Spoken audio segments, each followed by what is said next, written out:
The Battle of Kilimanjaro at Longido took place in German East Africa in November 1914 and was an early skirmish during the East African Campaign of the First World War. Background: the British conquest of German East Africa was planned as a two-pronged invasion of the German colony at the port town of Tanga and the settlement Longido on the slopes of Mount Kilimanjaro. The plan was designed at a Mombasa staff conference with Major General Arthur Aitken in overall command. The first and largest prong was an advance towards Tanga by the British Indian Expeditionary Force B, consisting of some 8,000 men organized into two brigades. The second prong would be an attack on the German defences at Longido in the north around Kilimanjaro, then swing south and seize Noi Moshi, the western terminus of the Usambara or Northern Railroad. According to author Charles Miller, the objective for the capture of Longido was to squeeze the German Schutztruppe in the upper end of a 200-mile pincer. The region was a major German settlement area with established plantations of sisal, coffee and other cash crops at the northern edge of the Usambara highlands. Since small German raiding parties had already begun to ambush British detachments and attack the Uganda Railway, the destruction of German forces in the area bordering British East Africa was a key objective of the British plan of operation. Miller later wrote that the strategy was faultless on paper. By late October 1914, the British Indian Expeditionary Force C gathered with 4,000 men near the border of British and German East Africa,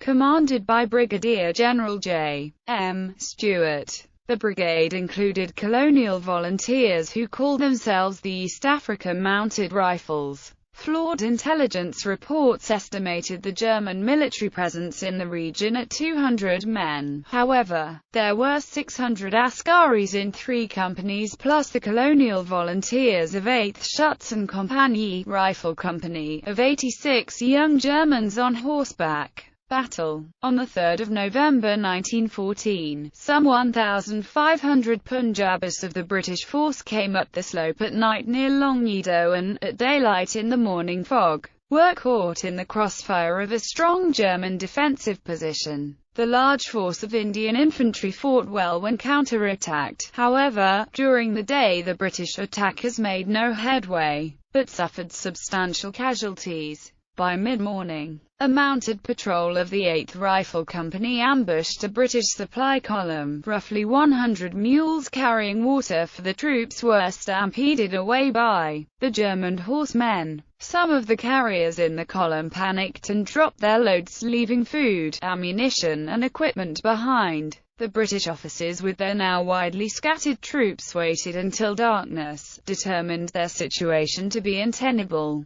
pulled out and down the mountain and marched back to British East Africa having accomplished nothing. This defeat of the invaders by a force less than half their size cooled the enthusiasm for war, especially among the British colonial volunteers. Aftermath. The northern prong attack at Longido had been intended as little more than a diversion. Byron Farwell recounts that the main effort was the ambitious amphibian assault on the port of Tanga that commenced on 2 November 1914. With the northern prong accounted for, the Askari companies were shuttled by rail to Tanga to assist in opposing the southern prong. Bibliography. Farwell, Byron. The Great War in Africa, 1914–1918. New York. W.